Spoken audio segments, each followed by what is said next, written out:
Yeah, we were hanging out backstage talking, and I'll tell you, Kylie, when I look at you and so many of our young leaders, I know our future is bright. I'm so proud of you, and you're right. Please sit, everybody.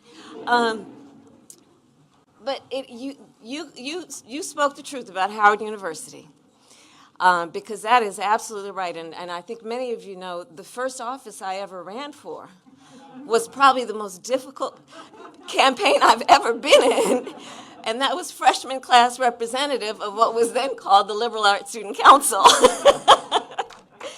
And so it is so good to be home at Howard University, and I will tell you what you all know. Howard University is a very important part of why I stand before you at this moment as the Vice President of the United States of America.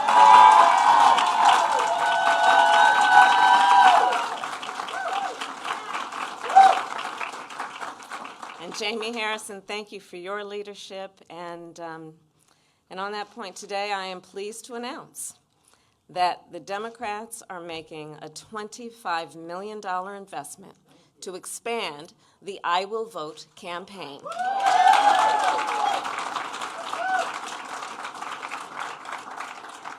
This campaign is grounded in the firm belief that everyone's vote matters, that your vote matters.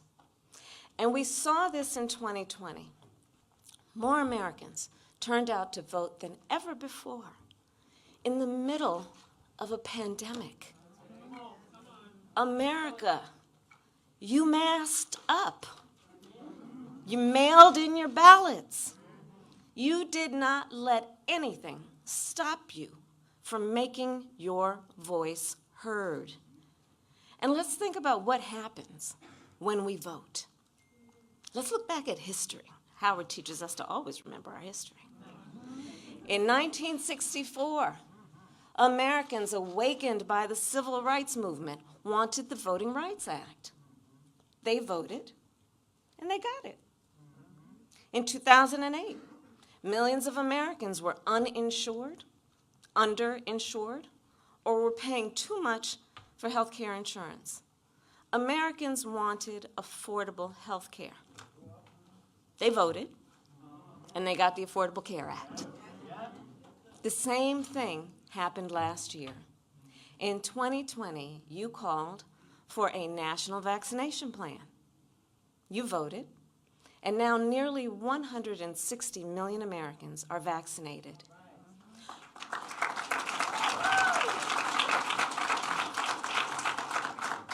You called for jobs. You voted, and now more than 3 million jobs have been created. You called for relief, badly needed, called for relief, and $1,400 checks have been sent out. $2.6 billion have gone to HBCUs like Howard University.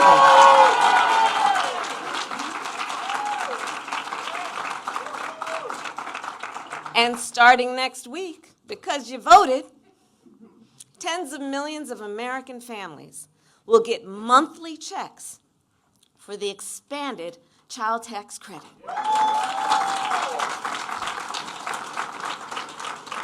And I want to emphasize, because you voted, through that, we will lift half of America's children out of poverty because you voted. Because you voted.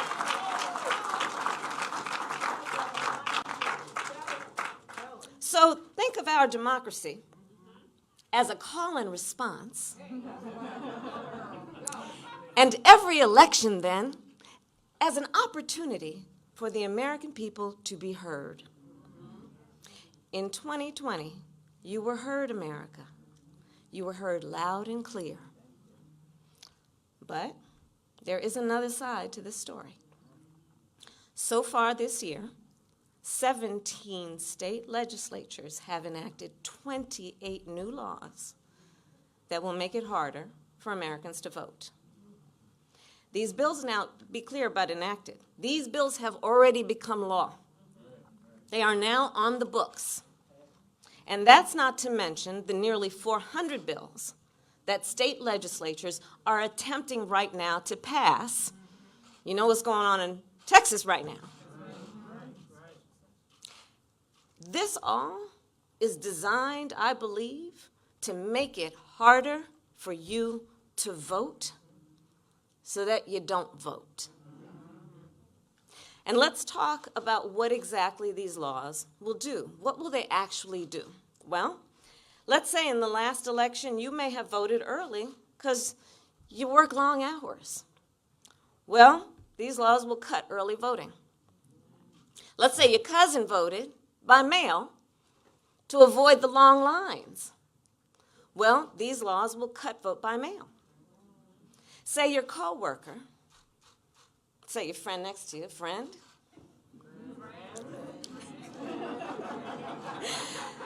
voted in person on election day and put on that sticker with pride.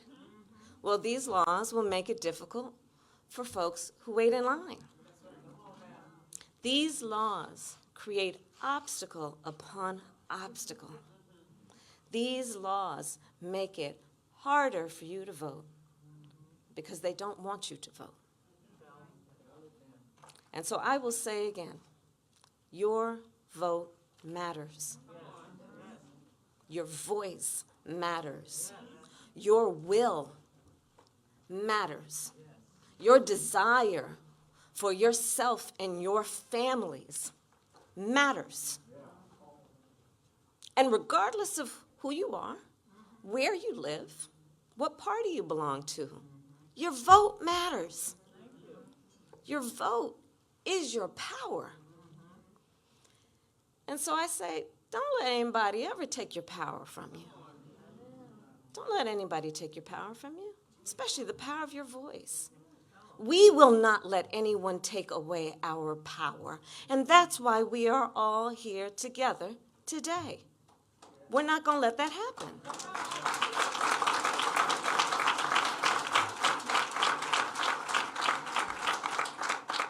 And so we need to fight back. In some states, Americans have successfully blocked some of the anti-voter bills from becoming law, and others are being challenged in court. In Congress, leaders are working to pass 2 bills into law that would protect and strengthen voting rights.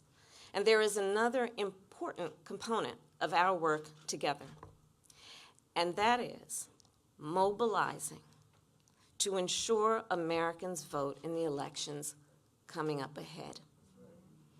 Now, I know that there are some folks out there who are saying, well, hold up. I just voted. I stood in that line like you asked me to last time. It was hot or it was cold. So why are you coming to me now, talking about this now? I just voted. And that's fair. That's a fair point. Yes, it is early. And we have never really started this early before. But folks, it is never too early to defend your rights.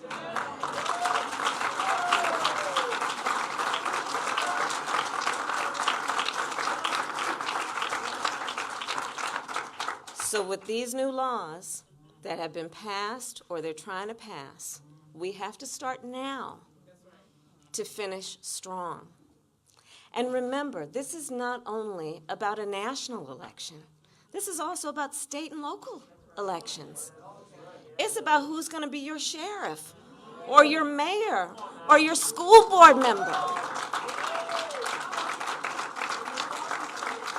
The folks who get elected and then make decisions that impact your everyday life.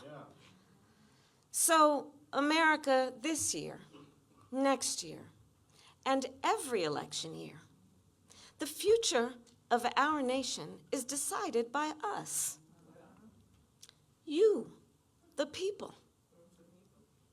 And therefore, the people must be able, without hindrance, without obstacle, certainly without insurmountable obstacle, to decide our country's future, to determine your future, the future of your children, the future of our nation. And therein lies the power of your vote. With this $25 million, the Democrats are investing in the tools and technology to register voters, to educate voters, to turn out voters, to protect voters.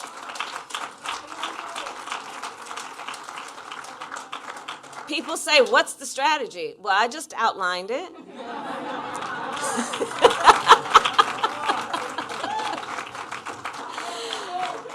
We are going to assemble the largest voter protection team we have ever had to ensure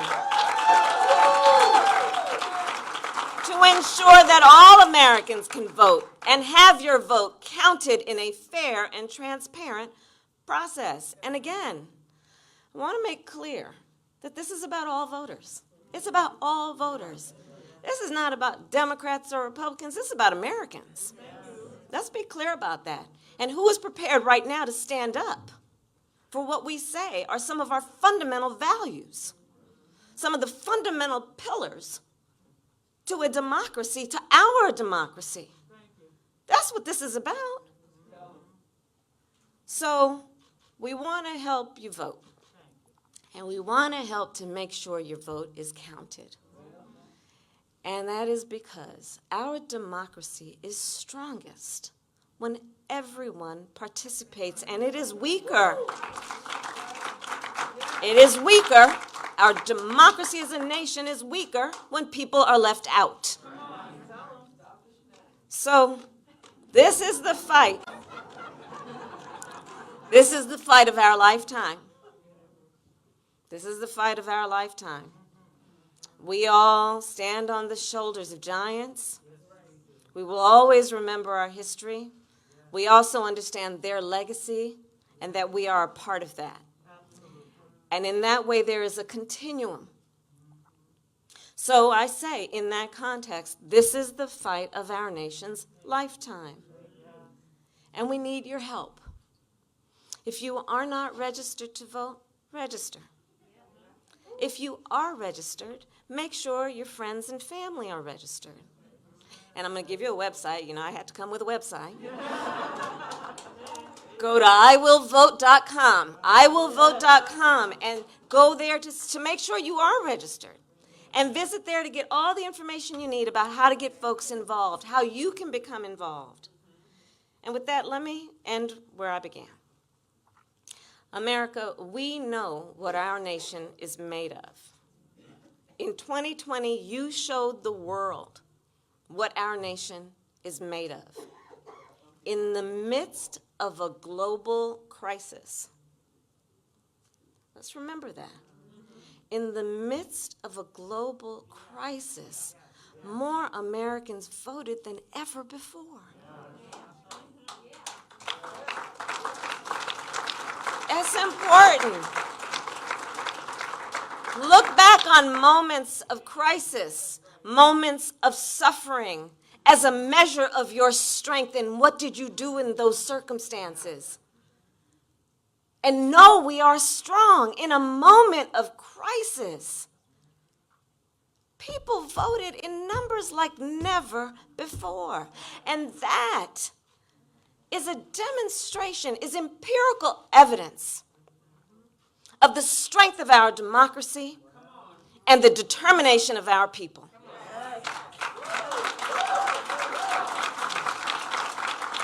And I do believe we will do that again. So I'll say it one more time. Our vote matters. Your voice matters. And we are going to fight to make sure that all the people's voices are heard. So thank you all again, and let's get to work.